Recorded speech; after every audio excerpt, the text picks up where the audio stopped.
Hi, my name is Matt Brown. I live in Sharon Springs, Kansas, just a very tiny town in the northwest corner of the state. I live there with my wife and my son, where I teach sixth, seventh, and eighth grade science. And for the first time in our district, they're incorporating a computer science class, primarily like robotics and coding. And luckily for me, my superintendent wanted me to head that up, and it's been actually been pretty fun and pretty exciting for me.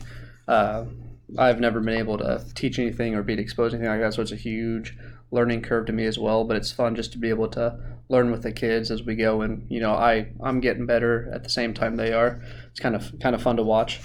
Um, I also coach.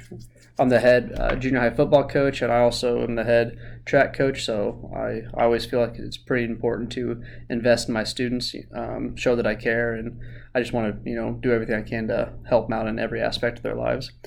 In terms of hypertext and hypermedia, um, when I first read that, I have no idea, honestly.